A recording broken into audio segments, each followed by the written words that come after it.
Join us on a journey to discover a mysterious iteration of Eridu in South Wales. Steven Willetts is back to demonstrate his mastery of Starmap navigation, coupled with his research into Sumerian lore via the Corpus of Sumerian literature. Through this, as well as a thematic comparison between landscapes in South Wales and the depiction visible in the Adda Cylinder Seal in the British Museum, Steve is able to demonstrate a remarkable resonance with Eridu.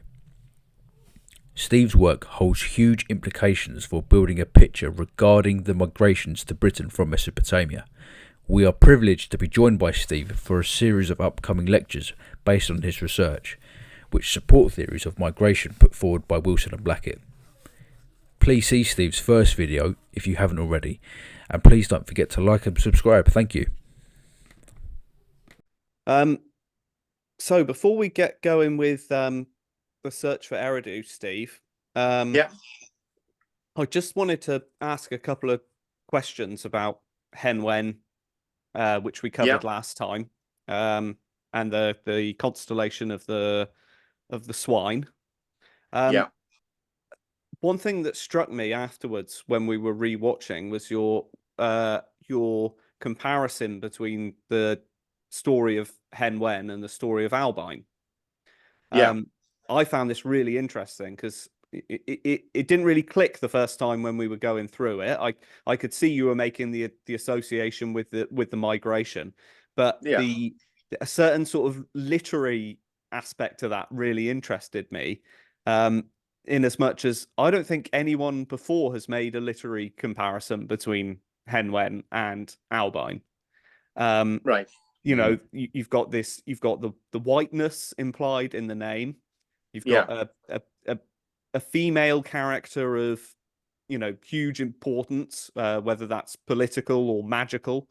And then you've got the fact that it's a migration story. You know, they're coming from somewhere else to Britain, and then also that this matriarchal figure then is responsible for a race of giants afterwards. I think Hen Wen gives birth, is it to a giant cat monster or something? Or I think that's up in northwest Wales, because from arriving in southeast Wales, she then goes to Pembrokeshire, I believe, and then up to North Wales. I think it was a wolf in Pembrokeshire, wolf and something else, I can't remember now. But I was only just focusing on the one part. Yes, but just if we're talking about Albine, obviously, one thing that's been sort of thrown at the Albine story is it's meant to be a way of just explaining why the island was populated by giants when Brutus turned up.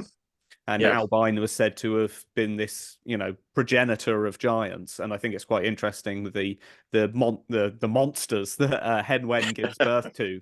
You know, their great size is also, you know, there's a giant aspect to it. And I just thought that it was really interesting that you know, I've never read anyone making that sort of comparison, and I'm really interested that you might be a first there with that one. Brilliant. I did read, I can't remember where I read it, so I didn't put it in at the time, that somebody had made a connection that it was a persecution of a female religious figure. But that's as far as I can remember. But the migration story, recall. But I can't remember who made that connection. Oh, that would be fascinating to find out, because you know, once you sort of break it down into its sort of basic pieces, the comparison is quite easy. And I thought that was really fascinating to show that there is a separate Welsh tradition. And then the other thing that struck me as interesting is that the how, I don't know, English version, let's break it, maybe that's maybe not such a good way of putting it, but Albine, it's sort of like, it has a very historical form. You know, we're talking about a king in a place that has his daughters, and there's political aspects, and we get names, and it's all very, you know, I don't want to say dry, but it's it has a certain materialistic element to it, you know, that could be very. Whereas the Hen Wen story is completely fantastical. You know, it's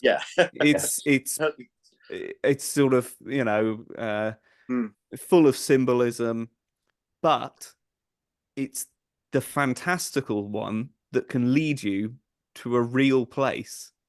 With physical evidence. And that is absolutely mind-blowing. Yeah, absolutely. Yeah. You know, it can lead you to the constellation of the Sow, you know, near the foothills of Mynydda Lloyd, exactly where it's said to be. The story says, and that is absolutely wild, in my opinion. It's just, I won't say anything yet, but there may be some other wild ones to come. That's great. I mean, some of them, I still don't get some of them. I might think, look at it and go, really? Yeah. But yeah, I that it just really struck me as amazing, and I really get why Ross got so excited about this now, because this isn't just us making a good, fair literary interpretation of historical evidence. This is a whopping great megastructure on the ground with matching place names, matching up to the zodiac. It's just crazy. You can't ask for anything more corporeal and material in terms of evidence than that, can you? It almost makes the literary stuff look a little bit more flimsy in comparison, doesn't it? Yeah, it does. It's even the shapes of mountains, the even shapes of walls. There are two walls which you look at them and you think, well, that is that constellation, and that's that constellation by the shape of a wall. Which is, again, but then it's like on the screen now. Can you see the screen now? Yeah. Well, some of these things on here is let me try this. This is for next time, but this year, those two square bits, for there represent mountains. And this is, and that's Shamus, the sun god, just rising up through it. Okay. So, but there's that image, right? Those two mountains, I think they could possibly be on the ground somewhere, and Shamus, as it comes up through those two mountains, may represent on the ground where the summer solstice, the sun would rise. Right. And the sun would come up between these two mountains. It's not, and on top of this mountain, I won't go because this will be for the next time. Whereas there are two cairns, and you follow a line through them, it comes to another mountain where the sun would rise. But on that the first mountain where the cairns are, you got this shape on it. Yeah. So it's as if that these images it's only a may, have originated from here and then drawn and taken out there. So do you think this cylinder seal points to a certain viewing spot where you get this view from? No. It's like this bit here is what we're going to be looking at today. That's Enki, Two Rivers, and that's supposed to be and then the next one I'll be looking at that, and then at some point we'll be looking at those two. Great. Okay. So it wouldn't be a viewing point, but the diagrams seem to match. Some of these diagrams seem to match the landscape. Okay, right. If that makes sense. Yes, no, that does. I suppose because is it sort of like trying to place the three-dimensional thing on a two-dimensional? Do you know what I mean? We're trying to place a whole landscape and its cosmological environment in a cylinder seal. It doesn't quite line up to a specific. I see what you mean. Great. Let's do Enki then. Right, and so this one, Enki, the god of basically he's a Sumerian god, rather than the later Babylonian year. What we're going to be trying to do is we'll be looking at some old Sumerian texts and trying to apply them to the Welsh landscape then and see what the words on both ways come out with. So the main aim is to find the city of Eridu. When we go through it, there's one location which stands out.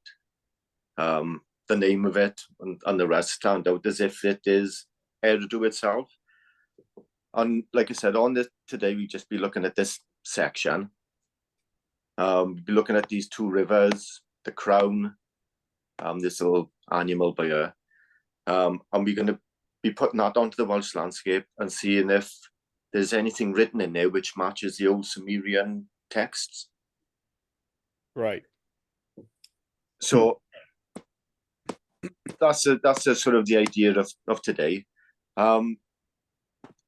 I can't read that myself, but apparently the Adda Cylinder or the Adda Cylinder, this just basically says Adda Scribe, so it just saying who's written it. So no actual description of what they're trying to. Not as far as I'm aware. Whether there is or not, I don't know. But what I've learned it means just Adda or Adda Scribe. Okay. Is the person who wrote it. Yeah, sure. Yeah. A cool mark type thing. Is there a mainstream interpretation beyond it being nice images? Is there a? Yeah, there are people who try to work out the cosmological version of what these are trying to represent, and etc. Like, but because Enki here, with the two rivers, is like basically applied to a modern day Aquarius. Yeah, yeah. But on the ground, it doesn't represent Aquarius as such. But the constellation Aquarius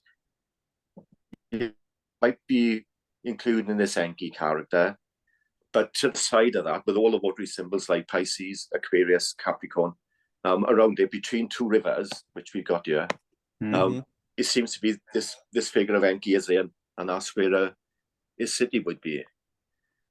Okay. One of the main things on this time I'm using, this one here. It's known as the ETCSL, or the Electronic Text Corpus of Sumerian Literature. If you just follow that link that's on there, you might have to type it out or just type in ETCSL. I mean, all these texts are on there. They got the translation, the transliterations on there. Cool. So if you need to have a look and check what they actually say, like, I've quoted them throughout anyway, for what we need. But yeah, that's the main.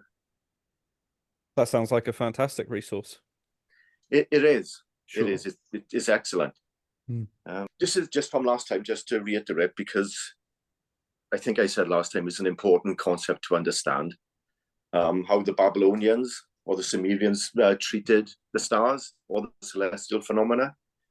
Because you'll see today, for example, one saint you can link to a constellation as such. So the name of the saint is the same as the name of the constellation. So there's a question then: was the saint named after the constellation, or wasn't there a saint and it was just somebody a saint? Have they turned this constellation into a saint then? I might have something to add on that topic. Right. I had a look at the beginning, and it's a family I've been looking at a lot recently, so I have a bit of an opinion on that. So I'm looking forward to get into that. I mean, it's not the only one. There's quite a few saints which match constellation names. I don't know what happened in the past, how they've got mixed, or but yeah, this seems to be a recurring theme then. These two quotes from Eric Arena. So they act in a way then, whereas we were praying to a saint, they were praying to a star. because they believe they had some kind of heavenly power then.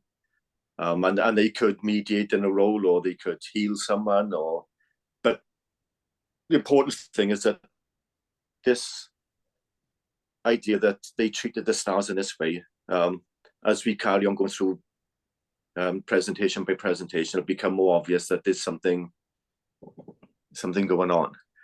The second one, this is from Leonard William King, being the praise of the lifting of the hand.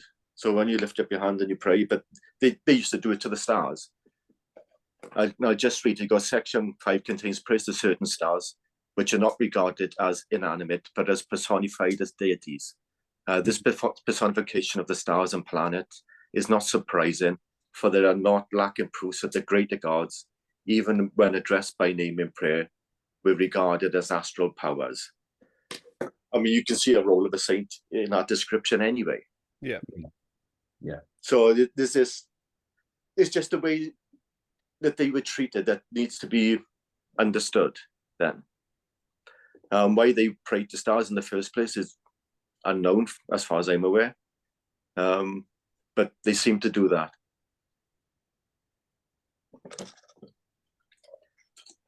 So the next slide then is just some words. We touched on some of them last time, so there's a couple more, So the slide, even though it doesn't mean star, it seems to be the word that they use to identify a star. Serin or Ser would be star. Basroid is the description of that object then. From last time, I just put some of the words from last time. Floyd Winnemoch. Floyd is the name that is used or appears next to so many stars. It doesn't mean star itself, but it's the description of the star then, being pale, faint, shining, holy, blessed. That would be the bit that where they treated the stars like saints then, or astral deities. Moch is a interesting one as well, because you can use the word Moch to identify Marduk, but also the planet Jupiter. Yeah. There are other words you can identify Jupiter with. Bran, for example, is another one. And what I'm talking about is a star map now. So where there are certain names, you go, right, Jupiter's supposed to be here, then Bran appears. It's supposed to be here. Bran appears again, and it repeats, and then same with Moch. So those are the ones we used last time. I got Thech, it won't be used this time, but it will be in future. I just put it in here. But and I can never remember the exact quote, that the history of the world is written on the stones of. Oh yes, the triad. Yeah, and I can never. I should write it down somewhere. This is the triad that some people have taken to interpret the Egypt, Egypt and the hieroglyphs. Do you know what, I was having this thought the other day actually about the all the knowledge of the world being written on star maps. Because what I found interesting is there's not a huge amount of them, but where they do appear, quite often the other part would be something, and the other part will identify an attribute of that constellation or star. So if there were a lot of them that be now long since gone, I mean, the whole place could be littered with these stones, with something written on them, sort of given the knowledge of each location or the events that occurred. Yeah. So yeah, we will at some point come across that word, and then then the next one, then we got D-O-Z, which means E or Z, which in Welsh is black, dark, wicked, angry, etc. Now in Babylonian sort of astronomy, especially with a lot of omens, if a planet is dark, it's implied to have a negative, evil connotation about it. Now, there are a number of locations where D, I'll show one today with D or the, in fact, a couple of lines down. There's an omen which will have D on the end of it, implying that there's something negative related to that. And they'll normally have a planet name first on the ground. Yeah. Okay. And then we have next word is beaker or pika, which means pointed or sharp. Now, this again comes up at several locations, and each time it can be linked to the horns of an animal. Cool. Now, probably the most famous one that people know of from Wilson and Blackett's work is, I think it's Coed Pika down in the Senghenedd Valley. Okay. And I think he had it as the wooded field of the javelin. Rings a bell. Yeah, well, on Mynydd Mayo, some of the stars of the constellation Auriga, or in Babylonian terms, the Croc, there's an omen saying, oh, sorry, no, I was going to go, that's something different. On there, there's on that mountain is got Coed Pika, but there's a star contained within that constellation called Capella, the little goat. And that goat, its horns land exactly where Coed Pika is. So rather than the wooded field, of the javelin, yes, it becomes the wooded field of the goat's horn. The goat's horn, yeah, but it's still a sharp end. Yeah, it's a point. Yeah, excellent. Yeah, brilliant. So the next word then is gwern. You'll see this a lot in the Welsh landscape. So it basically means alder or place where alders grow. Now, alders love damp, moist, wet conditions as a plant. And it can employ a wetland, a swamp, because they'll quite happily grow. They produce something within their sap that makes the tree waterproof. All right. Okay. And I think they built Venice. A lot of Venice was built using alder because it is naturally waterproof. They haven't got to do anything with it. Oh, right. Okay. That's interesting. Gwern, it can imply that, but because it's places on the Welsh with Gwerna, so you have Gwerna, and then you have a word, which could imply the swamp of, or the marshy area of, but so it wouldn't be alder, because there's one like Gwerna cedar or cedar or something like that, which means if you read it literally, it'd be alder of the cedar, which doesn't really. So anyway, as I was going through, I started noticing that where these omens are saying Venus should be, there was a Gwerna. And if you look at the Welsh for Venus, for example, is Gwenna, which is phonetically very close to Gwerna. Yeah. So there were a couple of locations where hammered this omen, it was like, that definitely means Venus, for example. Yeah. So we'll just look at one of the Gwernas today, and so you get an idea mixed with a D or the to show what I'm trying to get at. If okay, yeah. Good. Like I said, there is one that in the Crook again, which is Mynydd Mayo and Senghenedd. You have Gwern and Milwa, or if you use it the way I'm saying, Venus the warrior, or the Venus the soldier. And there's an omen says, if Venus approaches the Crook, there will be war. And then you got Venus the warrior. Wow. Fantastic. That'll be for another time, but yeah, it's and this type of idea keeps on repeating with different planets, different constellations.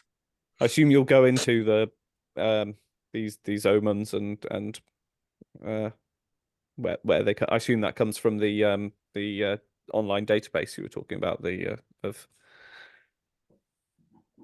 got the ETCSL. Yeah. No, in those there'd be no mention of omens. There were other texts. I think that came later than the Sumerians. Don't quote me on that one. But they all seem to be Babylonian omens. They seem to be something that developed later. Oh, right, okay. Right. But they do seem to be in the landscape, so where they should be. Brilliant. Yeah, looking forward to those. So, key locations. So we got Anasapika. Anis is generally used for an island, but it can just mean area or enclosure of just a place, like area basically, and Pika then the point of the horn.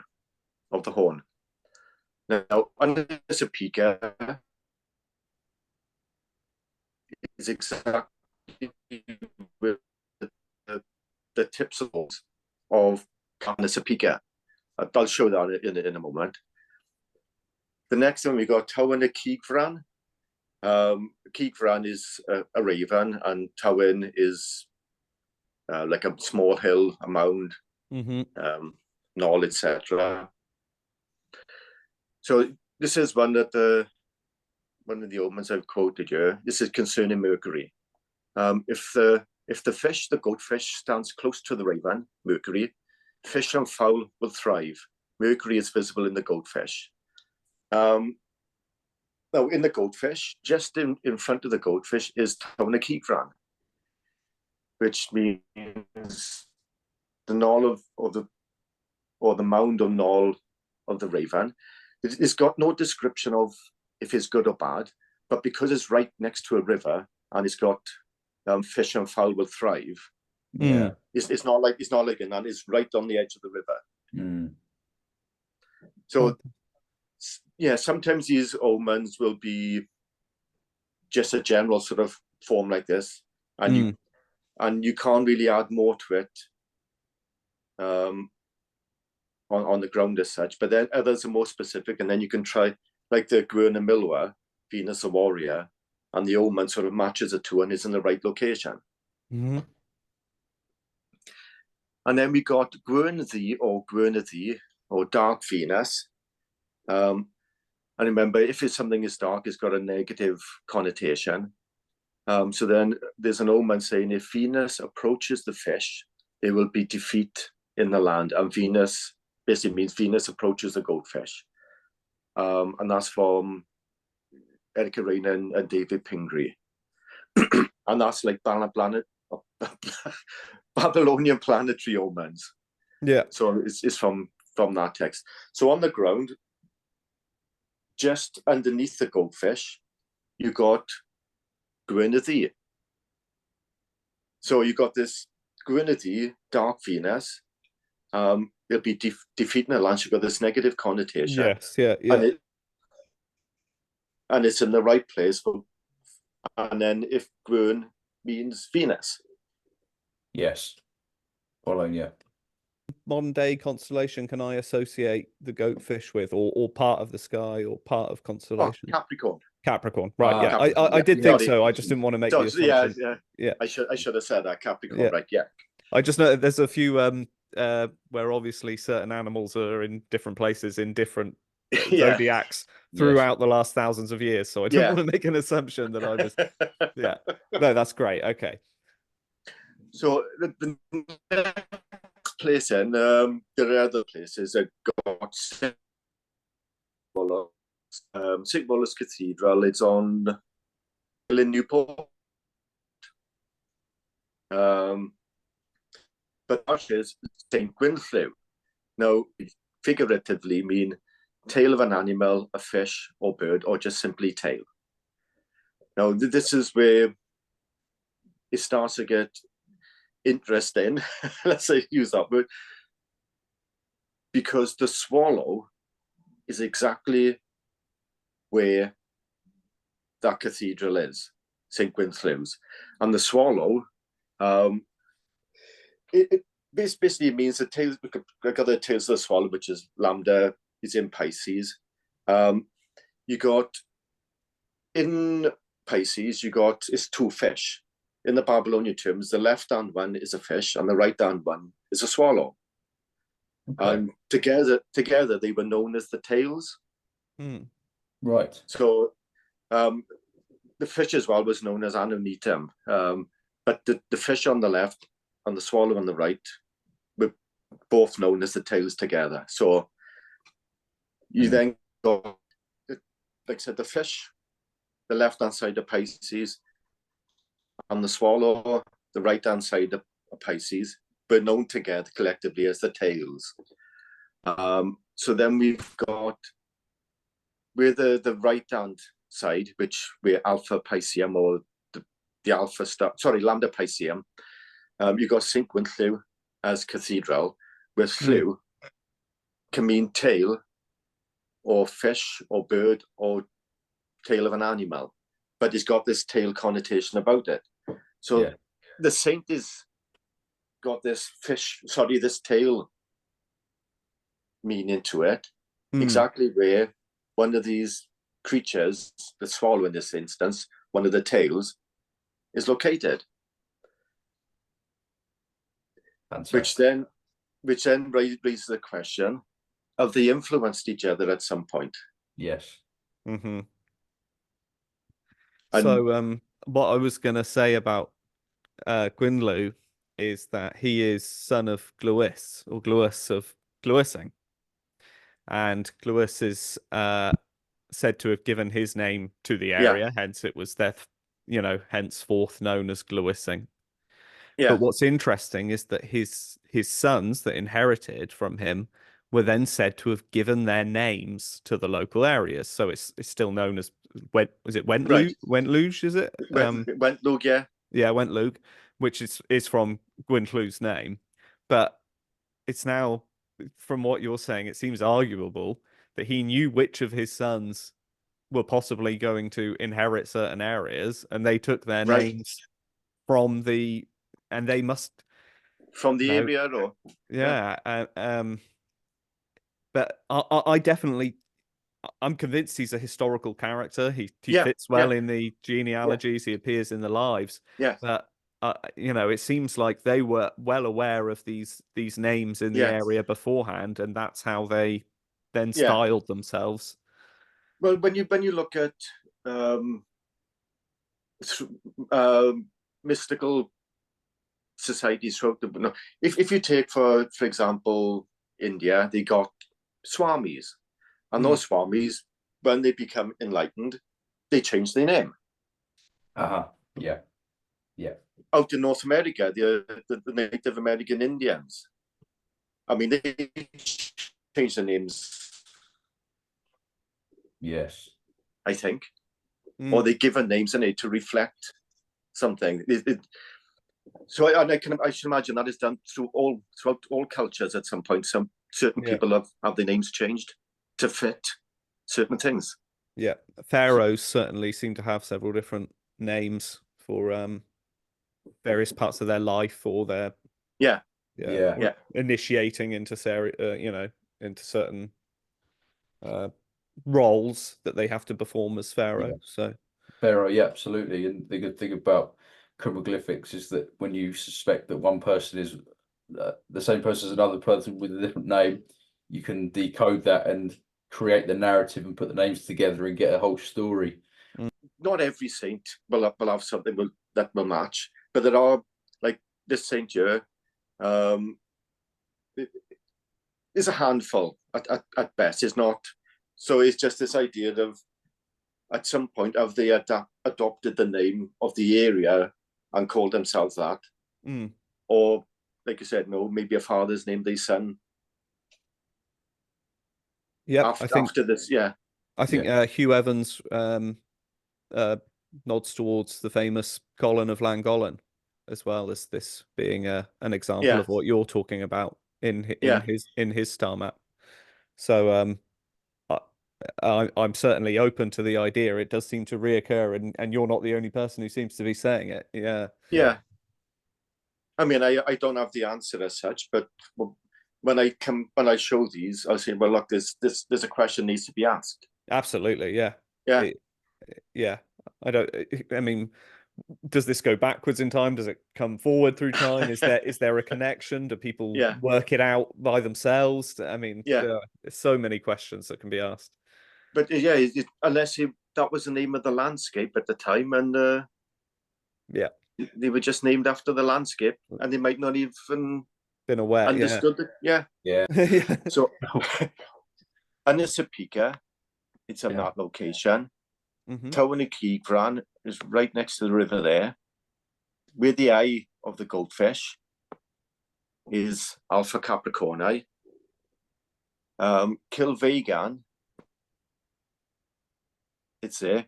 Guernsey is around that area. St. Wallace, obviously, where the swallow is. The ringland is there, and one of the 4 what they call royal stars of Alpha Malhout it's there. And I just put the map of the stars next to it. I think the next slide might show it in a bit more detail. But I just thought I'd just show you this. I don't know if you like my drawing as well. No, I think it's great. I love it. I don't think I'll win any awards, but there we are. The pointy hat is very good. Yes. Well, that's what they look like. Yeah, I know. I was admiring them in the cylinder seal earlier. Yeah. You've captured it very well. Yeah. And the beard is brilliant. Yeah. Right, so this Henry, yeah. So just above that, in amongst the trees on the bend of the river, you got all these sort of like earthworks there. Yes. And what looks like possibly Tamulai. On old maps, it's actually marked as camp and then Tamulai written on there as well. Okay. So that would be where the head of the goldfish would be. Okay, head of the goatfish in the. It's so the horns would be Anasapika wood. So the head is Henry, and then you got Anasapika wood to the top left. So can you see Chemist Commander in the middle? See the relationship between them. Okay, so Chemist Commander, I can see Chemist Commander. Yeah, to the left of that. Yeah. You got Craiger Harris. Yeah. So just below that, you can see where the contours match. That's where Tawana Keegran is. It's not marked on these maps, but you will see it on older maps. Okay. And then down. Sorry, is the Tawana Keegran the Raven Mound? Is it a natural feature? I don't know. I haven't been in myself. That's I still got about another 300 places to visit. I don't know the marked on maps as a Tuan. Yeah.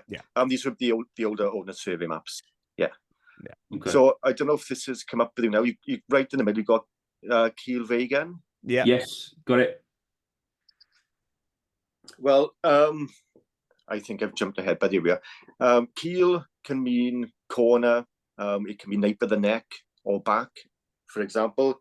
Ve can mean view, and gan from before, with dagan, etc., means scales of a fish.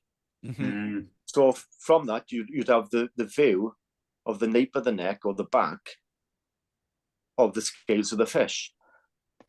Now, since up the top now, you can just see, I don't know if... nearly at the top left. That would be where...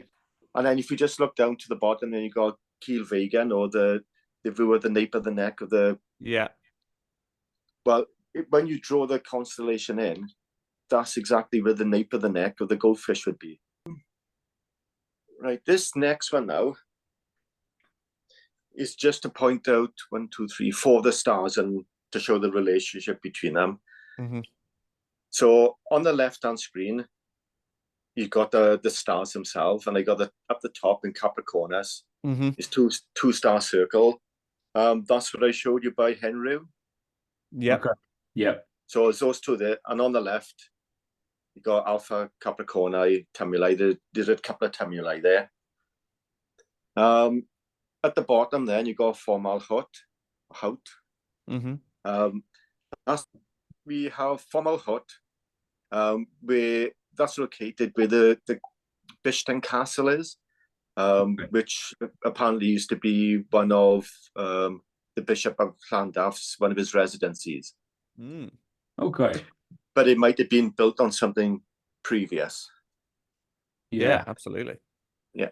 So up above, then you got Alnir, which is a cane, and that's the cane I went to have a look at. And then above it, you got Gamma Grus, and it's a set of tumuli there. Now, if you look at the pattern of the stars on the left, the pattern ones on the right. Yeah, they match, and when you do overlay the star map, they're in the right location as well. Incredible. Yeah. Like I said, I've got on the cane on Alnir there's nothing left now. All you can see on the ground is just a couple of stones poking through, right? In a sort of circular shape. So there was a cane there, but that cane is on a hill called Grey Hill. Now, from before, Grey, which means Floyd. Yeah. So you're on Hill Bryn, so you're Bryn Floyd, or Star Hill, you could even call it. And there's a cane on it for one of the stars. Nice. Right. That's brilliant. Like I said, I've got a video of a standing stone up in the stone circle, but I don't know if I should chance it. I don't know if, I mean, you can send it to me and I can add it into the video. Oh, right, yeah. Yeah, that's a good way of doing it. And that saves, and we can just, I can do all the faffing around later on. You could do you could just do if you want to just talk through a description of the video and why you think it's important and relevant now, and then Adam could edit the video in. Well, the thing is, I don't know what relevance it would have, but it's on this star hill. It might be aligned to something, but I just don't know. So Sorry, is it near the cairn of Al Flair? That's my writing. Alnir. Alnir. Sorry. It's near there. It's 100 yards at most. Wow. Maybe less. So compared to the size of the star map itself, it's negligible. Yeah. So basically in the same from the place. Cane, you can see the standing stone. Yeah. Fantastic. But and so this it's only a small stone circle. When I say small, if it's 5 meters across, it wouldn't be any more than that. So there's a stone circle. In the middle is one of long stone line, which sort of points to a standing just outside the stone circle. So that looks like it's pointing east. You go through one to the other. It might be going eastwards way, but where exactly towards east? I haven't measured. I didn't really check, but it does look like it's going east from the big stone in the middle to the standing stone just on the outside of it. Have we crashed again? Yeah, a little bit. Yeah. So, but it's all right. I think I got what you were saying, Steve. You were saying that basically you think there could be some sort of sighting element, possibly, towards the east, whether it's the rising sun. It looks fairly dewy east, so it could be the rising sun at the equinox, but that's just a guess. Yeah, I wouldn't like to. Yeah, there's plenty. I think any of these alignments are worth looking at and investigating, certainly, because all of these pretty much all of them, people are getting astronomical alignments from. Alexander Thom did so much on so many circles and found so many examples of this. Yeah, And that was in the 60s, and people have done so much more since then. So I definitely think that's worth investigating, and it certainly rings true with everything else that we know. Yeah. So all right. So we eventually now basically the first part is just to lay the land, show where these watery constellations are as such. If I just go back, the figure himself, which is Enki, that's Aquarius, obviously Pisces at the bottom, and then Capricorn or the goldfish. So that figure of that bloke standing, that would be Aquarius. Yeah, these are just some of the attributes of Enki. I've got in there. He's strongly associated with the constellation, of the Great One, which is a Babylonian term for Aquarius. And the goldfish, which is Capricorn. Obviously, he's a watery sign. He's got these water attributes towards him. It is said that he raised the land in the marshes to build his city of Eridu. Enki's shrine is the Apsu and was built in Eridu. Enki is associated with the Marga boat. And anybody familiar with the area we just been looking at might have already picked up on something there. But Enki lived in the marshes. He was a master of enchantment, spells, wisdom, fertilization.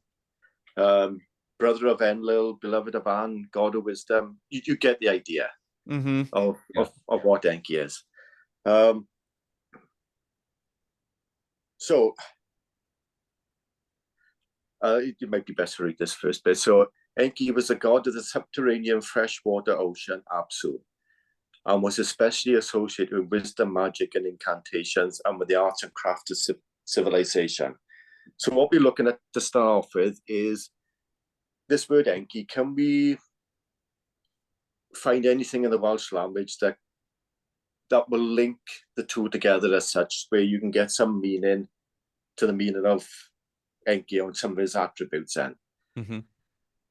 Yeah. So there's a lot of ends in Babylonian words as such, or Sumerian. Yeah. And you go, whether the P has been added or lost or whatever, but Enpen means Lord. And then the second part, there's no K in Welsh. The second part, key, is pronounced the same as the Welsh key, which means dear, beloved, precious, beautiful. Yeah, up, doesn't it? Yeah, it could mean that beloved Lord, and it is Enki was described as beloved of An, An or Anu. An was the Sumerian, in Enki in the world order. The Sumerian translation is Lord Earth, so they don't match, but the phonetic brings some of the attributes in. Yeah, beloved and precious and beautiful certainly cropped up in all those epithets that you listed. Yeah, absolutely. Yeah. So then we got Eridu or Eridug. Eridug, I think, is a Sumerian.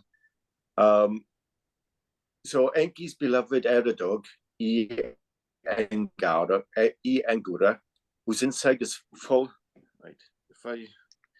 is full of abundance, life of the land, beloved of Enki, temple built on the edge, befitting the artful divine powers. Eridug, your shadow extends over the mists of the sea. Rise and see without a rival. Mighty awe-inspiring river, which terrifies the land. High citadel standing firm on the earth, temple at the edge of the Engur, a lion in the midst of the Apsu. Lofty temple of Enki, which bestows wisdom on the land, your cry, like that of a mighty rising river, reaches King Enki. Right, so I've underlined a couple of those things for a reason. So E generally means, or means house. In Welsh, it'd be T. So if we're just breaking down this words, we're breaking down Eridu first. Yeah. Then you go Ri or Ri, which is king, prince, lord, and Du or Dur, water, Water, yeah.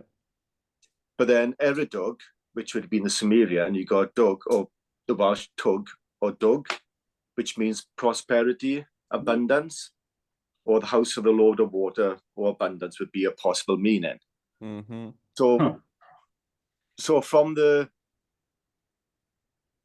description, and I'm breaking down the name into phonetic Welsh, you got a description of what Eridu. Yeah. So you got the. Oh, that's brilliant. So on there, I've also written, "Rising sea without a rival, mighty awe-inspiring river which terrifies the land." This is from BTCSL, Enki's Journey to Nibiru. Nibiru is not the famous Planet 12 and Nibiru. No. This is Nippur. Oh, okay, right. Okay. Yeah. So, rising sea without a rival, more mighty awe-inspiring river. Now, out where Eridu would be, out in Iraq, I think is next to the Euphrates. I mean, those rivers used to flood, so you can get this first part, well, the second part, mighty awe-inspiring river which terrifies the land. But the other part, rising sea without a rival. Well, what I can understand is that sea levels out there, day to day, only rise up to about 2 meters. Whereas where I believe Eridu is represented on the ground here, you've got a mighty sea, the River Severn, which has no equal rising, which, 15 meters plus? Yes, it's got an incredible tidal range, hasn't it? So that rising sea without the rival matches the River Severn better than it matches out in Iraq, the description. Yeah. Coincident, of course it could be. But it's something, again, that needs to be, the question needs to be asked. Yes. Mm-hmm. Yeah.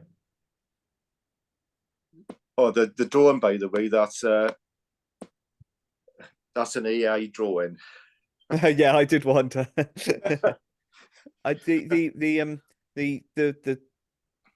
The river that terrifies the land makes me think of the Severn Bore as well. Yeah. It's sort of like almost like a little tsunami. Yeah. Yeah. And sometimes not such a little tsunami as well. Oh, I know, yeah. Yeah, sometimes it quite a goes some miles, doesn't it? Yeah, Something. yeah. But yeah, that description of the rising, I mean, yes, the Euphrates and Tigris flood, and that could mean the same thing, but the sea doesn't, unless it was some kind of flood scenario, as in a biblical flood, in some way, which is also a possibility. Yeah. Cool. But like I said, the temple is built on the edge. Anyway, let's go to the. Now, this is from the myth of Enki and Eridu. Then Enki raises the city of Eridu from the abyss and makes it float over the water like a lofty mountain. Its green fruit-bearing gardens he fills with birds, fishes too. He makes abundant. Enki is now ready to proceed by boat to Nippur to obtain Enlil's blessing in his newly built city temple. This second part, that's where the next one will start from, the next presentation. Cool. So we'll be going from here to Nippur. Right. So then Enki raised the city. So, right, if you look at the map, this sort of line here, like drawn across, and this water, that used to be, as far as I can understand, all salt marshes. So that was all marshland. So there's the Gwent levels. So I think it was the Romans who started building the seawall, and monks later have built other stuff, but to keep the sea out. Yeah. But all this would have been one big marsh. Yeah. And around that area there is a place called Wool Creek Hill, which is right on the edge of the marsh. And then you've got the mighty rising river, this mighty rising sea there. You've got the marsh here. Yeah. And then you've got Eridu right on the edge of the marsh. So that's where I was started to look at, as in, well, if it's going to be represented on the ground somewhere, along that line somewhere would be where you think it would be. Yes, yeah. And then you got Newport per year, and that's St. Winfrew's. And up that way you got obviously Capricorn and what have you. So it's right by where it should be. So let me get rid of all these a minute.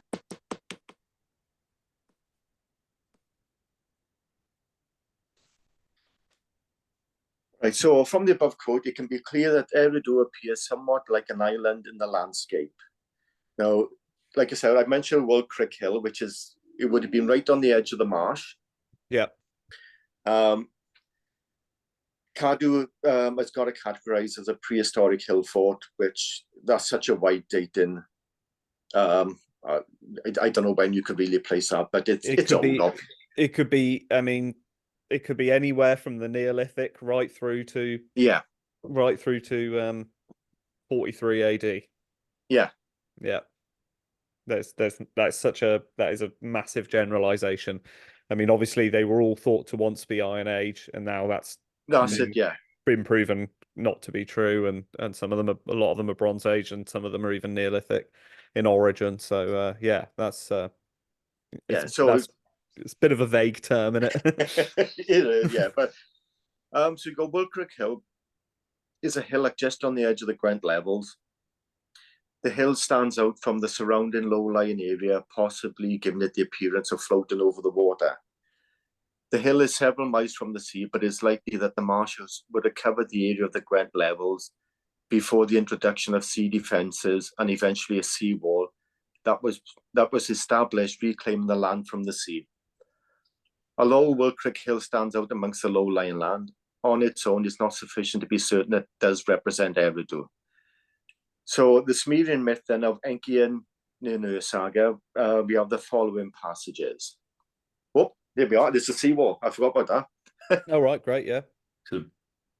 So, I mean, you can see the quite the flat area on here. Now you can see this brown coming down here. That's about the height of the normal height heights. Obviously, you get them higher. Oh, but when you're down here, that is like up this height on this side. So it would have just come in and just flooded the whole area. Yeah. You can see how low it is down by that house. That is virtually the same as sea level, isn't it? Yeah. Crikey, yeah. So that was just a show that. I forgot about that. So Wold Creek Hill Fort. So Nintur said that, again, my Sumerian pronunciation might not be perfect. A bit rusty, is it? It's a bit rusty, like my Welsh and my English. Well, you don't get a chance to practice your Sumerian very often, so you've got an excuse for that one. Well, I mean, Nintur said to Utu, "Let me advise you, and may you take heed of my advice. Let me speak words to you, and may you heed my words. From in the marsh, one man is able to see appear. He is, from in the marsh, Enki, is able to see appear. He will set eyes on you." Now, that's on the ETCSL website as well, Enki and Ninur saga, the lines there, 127 to 146. So from that passage, it is clear that Enki is watching and searching. And since he is in the marsh, the place of Eridu, the city of Enki, it would be from that location he is watching. Which then becomes interesting because Wold Creek Hill, which is on the edge of the marsh, it stands out like it's floating. I'll show you a picture in a minute about what I mean. Mm-hmm. If that was all marsh, it would stand out as if like an island then in a way. Yeah. So the area matches this hill, but then you got the Welsh for Wold Creek is Hwyl Creek, where Hwyl is search, inquiry, and then Creek Hillock Nol Cain Tumulus. So that would be just call it the hillock of search inquiry. Now, from that description, he's searching. Mm-hmm. And then the hill is called the hill of search inquiry of a hill that is on an edge of a marsh where you've got a mighty rising river, a mighty rising sea just couple of miles away. Yeah. It would have been all marshland, and I mean, brilliant. Yeah, it all just sort of. Yeah. Fantastic. Yeah, it's awesome. Yeah. So this is from Google Earth, just a street map view. Right at the bottom, down here, these are called reens. They just sort of drain the water off the land. Yeah. But then at the background, then you got Will Creek Hill. So all the surrounding land would be flat, and then you got this. If you drive along the M4, you can't miss it. It's just this big knoll sticking out with all trees on it, just off the M4. Absolutely. I mean, I was in Cambridgeshire not too long ago, and when you're in that sort of flat reclaimed land, when there is even just the slightest hill, it is so obvious from miles around. And thinking about looking and watching, it's an ideal place to sort of survey the whole area. Oh yeah. You can just see for bloody miles because it's. So what was Enki searching for? So there's another story called the story of Atrahasis. So it was Enki who, while speaking through a reed wall, advised Atrahasis of the impending flood, which was sent by the gods to wipe out humankind. So he's like a Noah figure. Yeah. Enki advises Atrahasis to build a boat and gave him instructions on how to do this. One version of the Epic of Gilgamesh, the boat is an arc or circular in nature, which is interesting in its own right, because out in Iraq, in the marshes, they used a boat very similar to the coracle we use in the Severn. Which is, that's really interesting, the use of coracles. I think quite a few people have picked this up before, haven't they? But it is very, very interesting. Yeah. Right. So this Atrahasis character, the actual name means exceedingly wise, which in itself is revealing when you convert that to phonetic Welsh. So I broken it down to R, Tra, Ha, and Sis. So R or Ac means and. Tra, very, exceedingly, or beyond the other side of. So you've got the exceedingly there. Ha, I'm just using as another A, as in. Yeah. And then you got Sis, which means murmur or whisper. So the Welsh gives both the exceedingly definition and the act of Enki speaking through a reed wall, the whisper from the other side of. Yes, yeah. So you got beyond or the other side of. So Enki was talking to Atrahasis from beyond the other side of a reed wall. And when you break it down into phonetic Welsh, you've got that story, that description. Oh, wow. Incredible. So whether Atrahasis himself, that was his actual name, or just what is, I can't think of the word now, when you give a description to someone and it's the description of rather than the name. I don't know the word, but I can see where you're coming from, that he's taken on what he's what he's famous for, essentially. It's become his name. So Utnapishtim, I couldn't find really anything of merit from that one. But Zu Zudra, so the Zu, there's no Z in Welsh. So Zu, we got close to it, Su, which is wise, learned, or Su, Zu, Su and Zu, because you can see what I'm doing, can't you? Yeah, a murmur, rumor, and then Dra or Tra, very exceedingly or beyond the other side of. So it gives then the exceedingly wise murmur from beyond the other side. So we got that name and that name, both given a description of the act of Enki talking to whatever character name you wish to use. So Utnapishtim's the one I'm the most familiar with. These are all, so I assume these all Zasundra and oh no, Cassandra and Atrahasis, as you said, are all names of the sort of Noah character as they appear in different versions. Is that right? Yeah. Well, the Atrahasis, yeah. Yeah. So where's the Cassandra come from?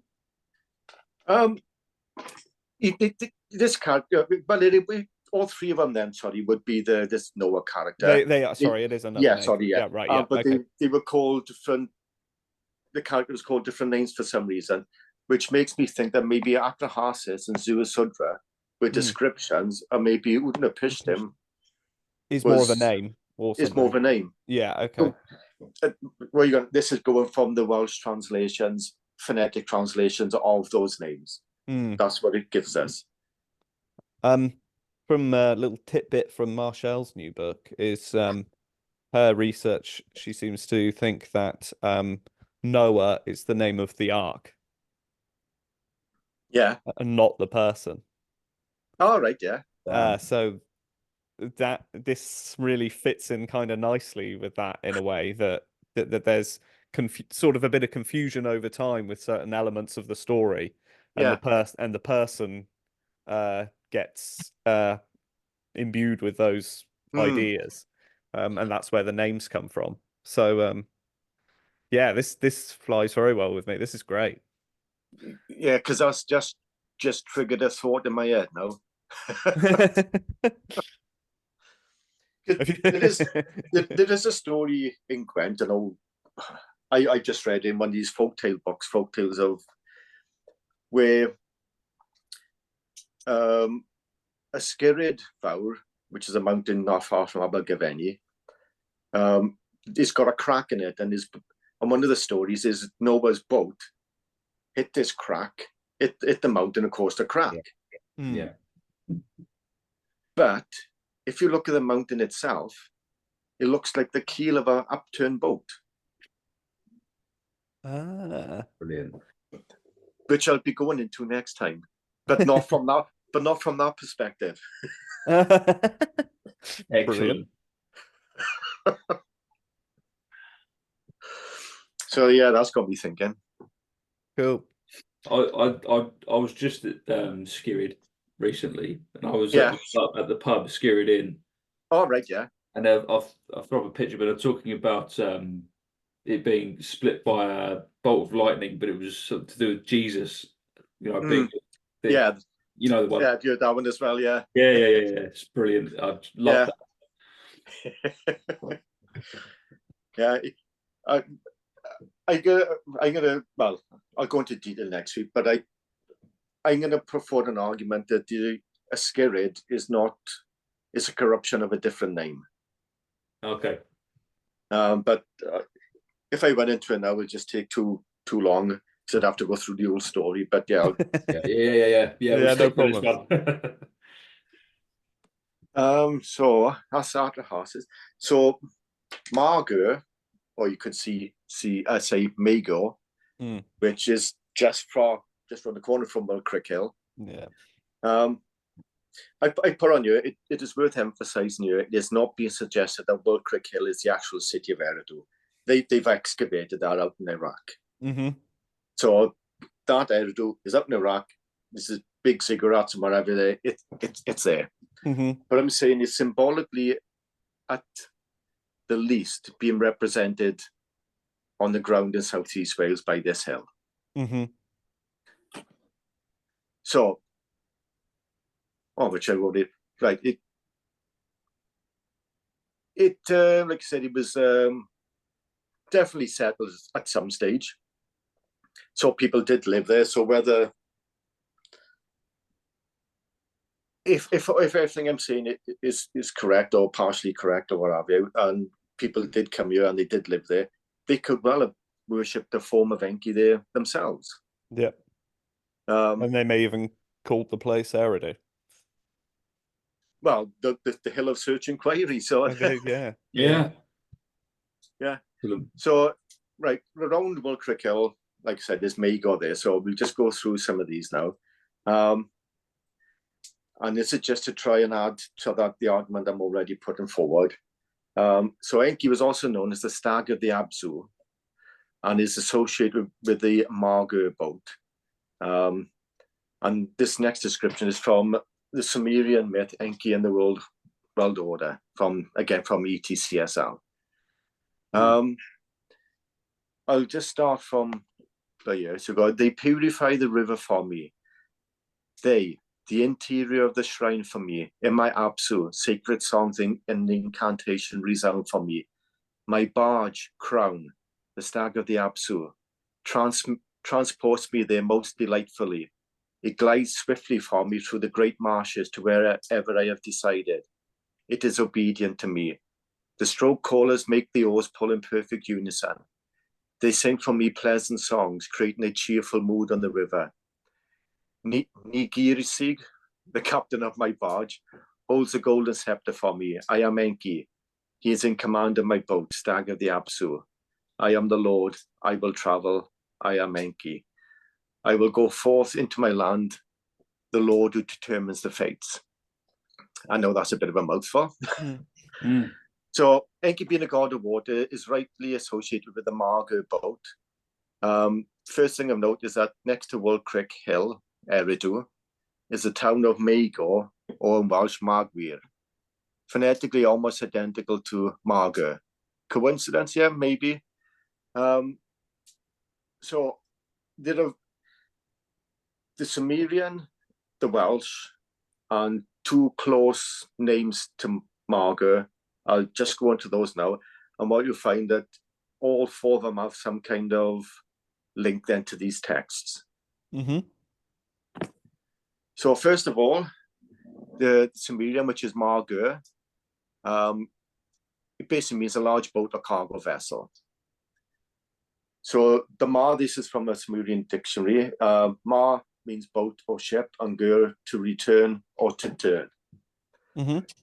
So then if you use the phonetic Welsh, we have Mar, which means place, field, spot, state, action, and Gur, which the GYR would be close to Gur, means drive, thrust, impulse, impetus, which can mean the state of impulse, implying movement of some kind.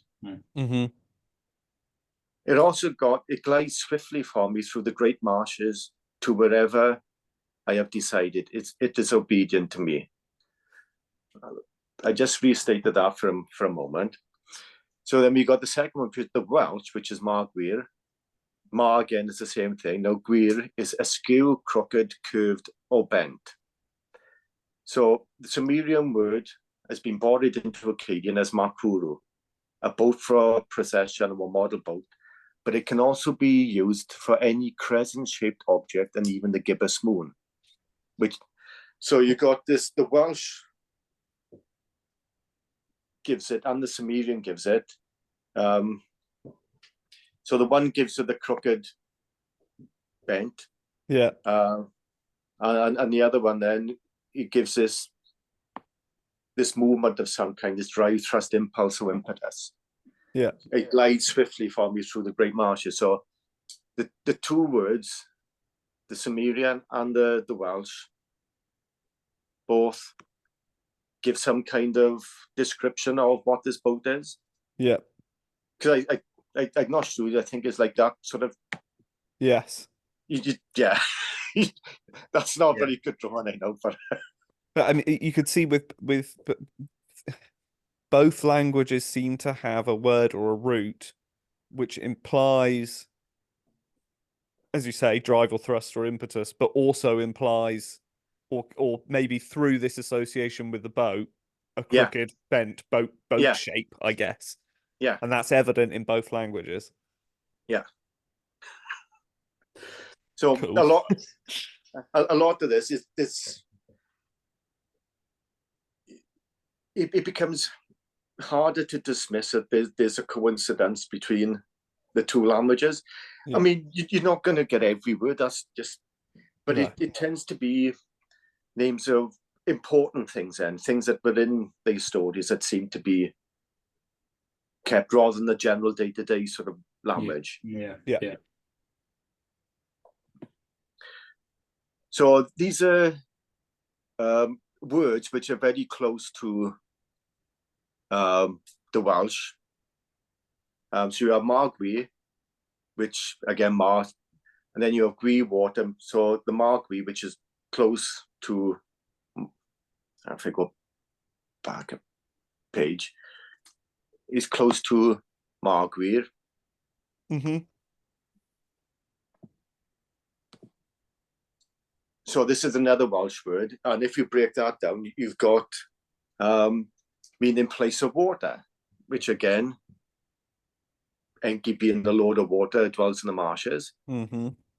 And you have Marg Gwiri. That's probably wrong, but is it Gwiri? I'm not sure. Yeah. Well, yeah. Well, anyway, that word means virgin, maiden, young girl. So Margwi could possibly mean virgin place. So then, from the opening lines of Enki and the New Saga, again from the ETCSL, it's got pure are the cities, and you are the ones to whom they are allotted. Pure is Dilmun land, pure is Sumer, and you are the ones to whom it is allotted. Pure is Dilmun land, pure is Dilmun land. I mean, they repeat the same thing quite over and over again. It's like I'm stating something here. Virginal, Virginal is Dilmun land, Virginal is Dilmun land, pristine is Dilmun land. And he laid her down all alone in Dilmun, and the place where Enki had laid down with his spouse, that place was still virginal. So you've got these four phonetically close words, all given descriptions of this area or something to do with this area. Mm-hmm. Yeah? Yeah, yeah, absolutely. So even Dilmun land, this is from the ETCSL again. My barge crown, the stag of the Agsu, transports me there most delightfully. It glides swiftly for me through the great marshes to wherever I have decided. It is obedient to me. The stroke callers make their oars pull in perfect unison. They sing for me pleasant songs, creating a cheerful mood on the river. Nigirsig, the captain of my barge, holds a golden scepter for me. So pure is Dilmun land, virginal is Dilmun land. So if we break down Dilmun, so you have Dil or Til or Dil or Til, which means thoughtless, forgetful, happy, which you've then got pleasant songs creating a cheerful mood on the river. And then Mun, even though it's a young goat in general use, it can mean will, wish, desire, and also crown. So you got, I have decided it is obedient to me. Will, wish, desire, obedient to me. You got crown, the barge, and you got the thought. So Dilmun in phonetic Welsh describes that passage. Bloody hell. There's a picture on the right. There's another AI picture, and I asked her to draw Enki in the marshes, and it turns out that he looks exactly the same as Merlin.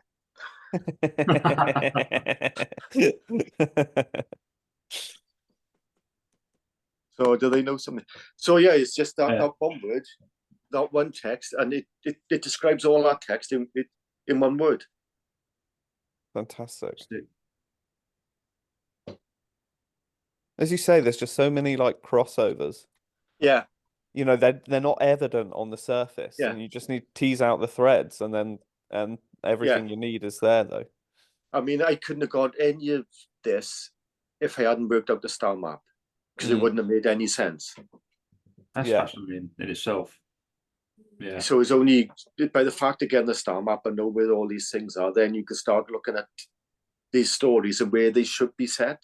Yeah. And then it starts to go, oh, right. I mean, obviously I'm not putting everything into these. There's always other stuff that, I mean, we wouldn't have time to go through all this area. No.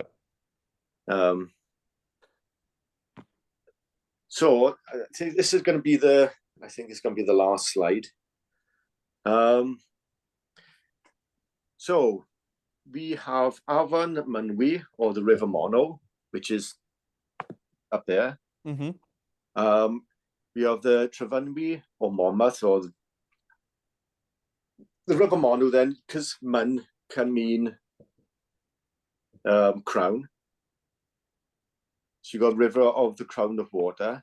Yeah. One possible translation. Monmouth is there, which is the town of the crown of water, where this crown is. Yeah. You have the Avon Gwy, or the River Wye, down here, which is river water. Down here, then you have the River Usk, or the Avon-Usk, where oy means egg ovum, which implies some kind of fertilization.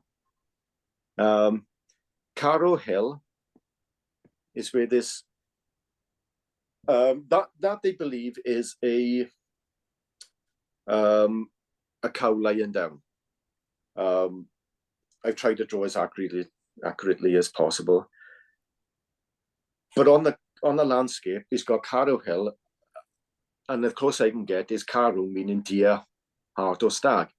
Remember, Enki, there was this thing called the Stag of the Apsu. Yes, so I was going to ask about that. Yeah. So I'm thinking, is that because that's all that diagram is? Could it be a stag? Yeah. Because the landscape suggests it's a stag. Then we got Mago, which is around there. You got Pulth, Avon, and Reen. Now Enki was Lord of the Underworld, used to guard the Underworld. And Pulth, Avon, Reen, which is not far from Mulcrickle, just a stone's throw, means the pit or pool of hell. Yes. Oh. So somewhere around that area, the pool is still there. So whether, if you want to go down, dive deep in some really muddy waters. Bishden is where Formalhot is. And then I haven't got on it, but that is basically around that area as well, which means the dweller. So Wyndaeliad means the marsh dweller. Okay. So what you've got then is this area here then is the marshes. You got, if I just give it some of that a minute. Oh yeah, I can see your shaded blue area at the bottom there. Yeah. The previous map. Right, yeah. So that's where the marsh would be. Yeah. Bull Creek Hill, the hill of search and inquiry is there. You got these. No, it's like somebody said, why have they got water? Was he got water coming out of his shoulders? And so you could say they mimic these two rivers then. Absolutely, so you've got these two rivers there. The river up. Are they traditionally thought to be the Tigris and Euphrates or something like that? Out in Samaria, yeah. Yes, yeah. Okay, cool. Is that identification made with Enki's shoulder rivers as well? Do they call them the? No, because this can be drawn in other ways as well, with just one river coming out then as such. Yes. And there's others then you'd have a diagram where it comes all the way around here and there's fish in there as well, which would then match the seven. Yeah. So you'd have the seven going that way with the fishes there, that one there, that one there. You got the crown of water up the top. You got this Carrow there. You got the hill of search and cry. You got Mago. I mean everything, and over here then is the watery constellations. I was going to say where. All right, so the Pisces is Newport here. That's going through, or the Swallow. Yeah. Capricorn. All right, the goldfish. Oh god, and is there? And then Aquarius is in. Right. Okay. So it's gotcha. In that area there. Yeah. Yeah. Fascinating. Amazing. The diagram matches the landscape, and then all the descriptions match the landscape as well. Wow. And he's standing right over Eridu and yeah, which does place he is the Lord of Eridu. He stood right over it. Yeah. I mean, I've basically taken that cylinder seal image and just placed it over the two rivers of the Wye and the Esk. Mm-hmm. And like I said, yeah. I think that's really interesting. So, do you think there's almost like there isn't just the star map per se, or at least the star map works with other images or visualizations, maybe we can say, of other ideas, which incorporates part of the star map as well, but also can be read separately. I won't go into too much. Like, so what I don't want to do is, I mean, it's difficult not to, is put too many of my own interpretations. I want people to sort of have a go at saying, "Oh, right." That's at the moment. After the next one, I'll start adding some of my own interpretations to a lot of this. At the moment, is more of use the star map, use the things that match it. Sure. In there. Cool. But the next one, it becomes more difficult. Mm-hmm. I could tease you and say, that is very difficult. Oh, I don't know how to put this without. It's going to be a tease, whatever. Because, like take this diagram and all that matches. When you go through certain areas and you look at the landscape and the description, like it does here, matches the landscape, and then it matches the landscape somewhere else and somewhere else. The difficulty I have is, how did they come here from there and go right down? This landscape is perfect. We're going to just place all this on the landscape. That seems very mysterious. So your problem is one with do you have a chicken and egg problem? Yeah. Yeah. Okay. Yeah. And you don't know which came first. Well, I've got my opinion. Yeah. Okay. Yeah. Me and Adam the other day were talking about Britain as a place that people would come to learn surveying, geometry, astronomy, metrology, and surveying, and then take that back somewhere. Yeah. Or you use Britain somehow as a school or university. Yeah. Or a place of devising these things, and then taking that back knowledge wherever and applying it to their. I mean, this is really an idea in its infancy, so I can't really say anything more than that. But I mean, we've got the potential and ingredients to be such a place. Yeah. Yeah. Because then you got, like, from the story of Henwen, the people who came back here were ancestors. Yeah. Which implies that they were here in the first place. Yeah. Right. So there and back again. There and back again. Yeah. But you'd love Marshall's new book, Steve. But could it been here and back again, and there again and back here again? And there again and back again and there again. Could it just been a constant passage of knowledge? Yeah. Yeah, certainly seems potential. Yeah.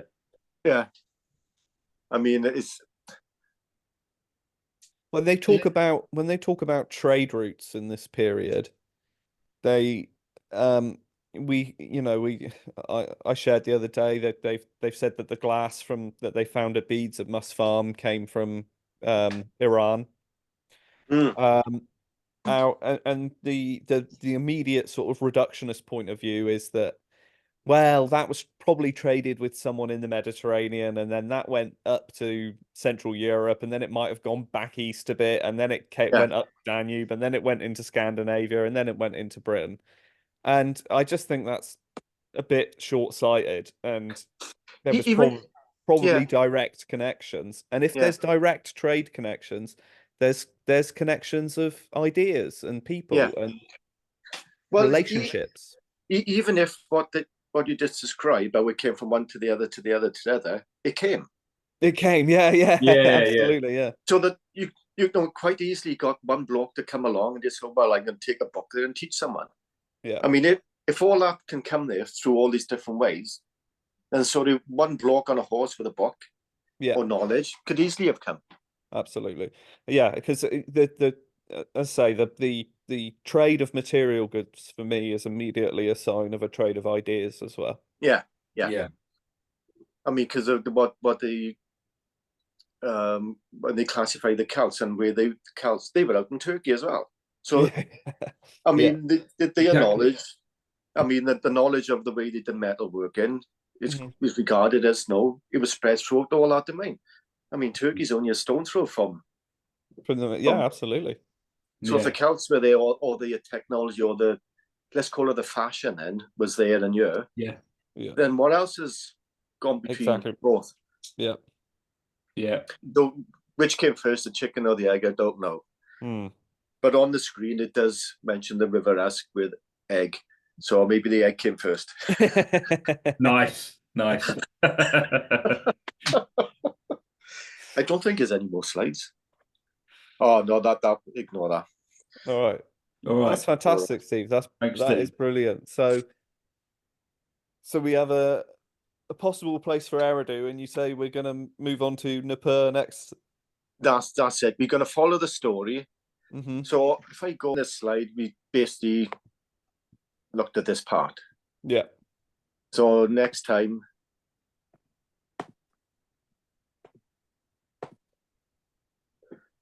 we're going to look at, oh my God, that looks wrong.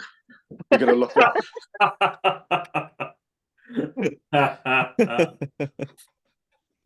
We'll look at that part.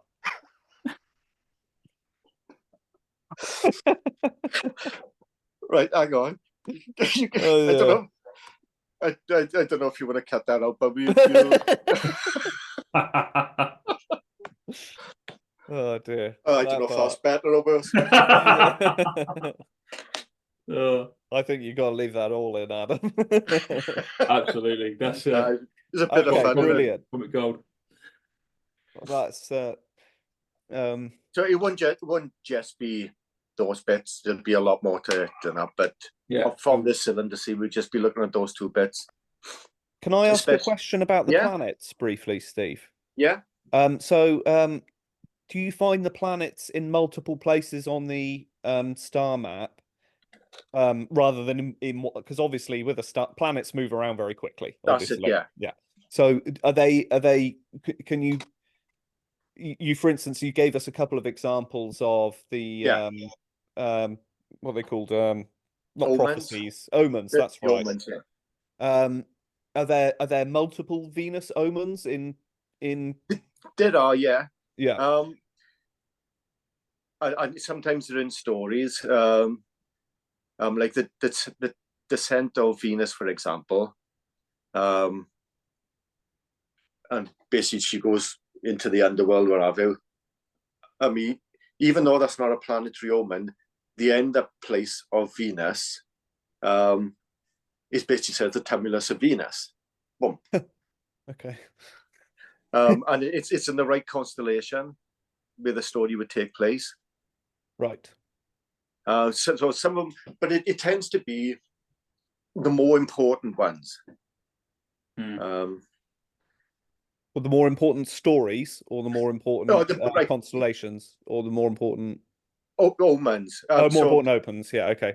Yeah. Basically, an omen. And so if Venus was in the constellation of the Croc, when Venus approaches the Croc, they'd be one. You've got Gwyn and Milwa, Venus a warrior.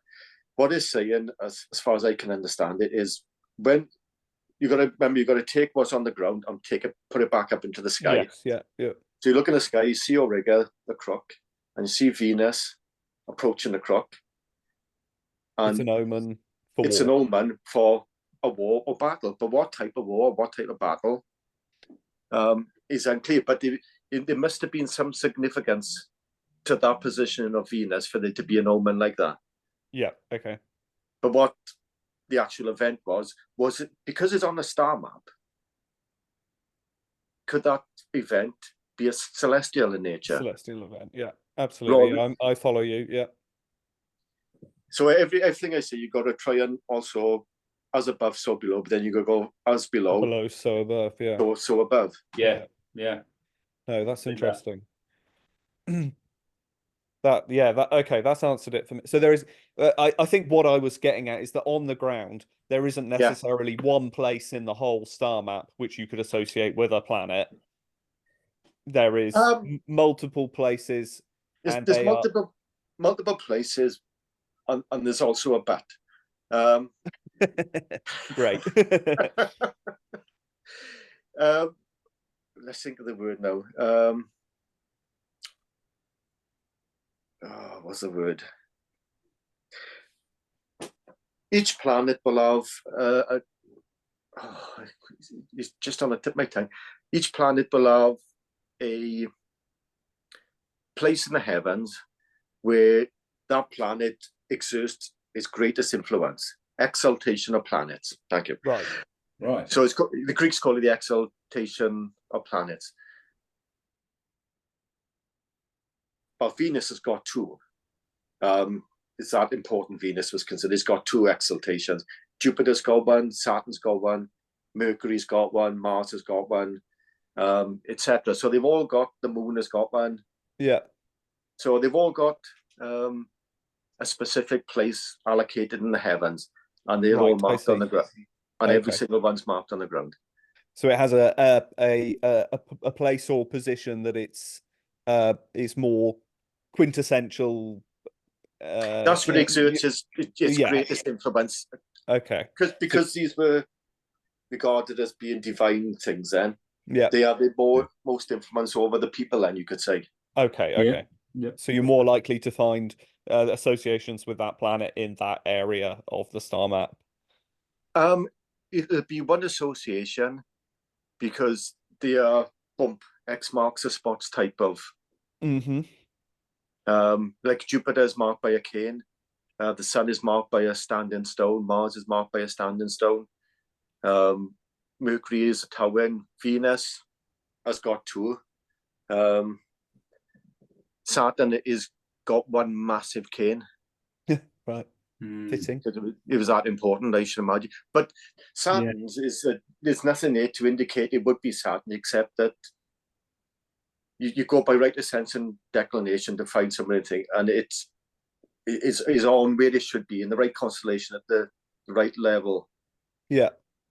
So it could be like 36 degrees goldfish. It's not like, but it could be 36 goldfish. And where you go in the goldfish, 36 degrees along that arc, that's where they'll be on that arc. Okay. Brilliant. Yeah. And then you got the exaltation of the sun, which is a big lump of a standing stone in the right location. And a nearby farm is called Craig y Hael, which means the stone of the sun. Yeah. So, yeah. And the moon is marked. So Hugh Evans, sorry if this is taking it a bit of a step too far, and if you want to say we'll cover this in the future, that's fine. Yeah. So I'll make this my last question. Do you feel like you have learned anything about the spirituality of the people who did this from your investigation? Do you think you have a better grasp of some of the of what these people were getting at and trying to do than maybe someone who hasn't experienced the star map in the way that you have? Have I had any kind of epiphany and gone, no, I've had no holy grail shining. No, I don't mean it quite like that. No, I know that. The answer to that. But I find myself, when I walk around, sometimes I just imagine all these people building this stuff and walk around having their daily lives, and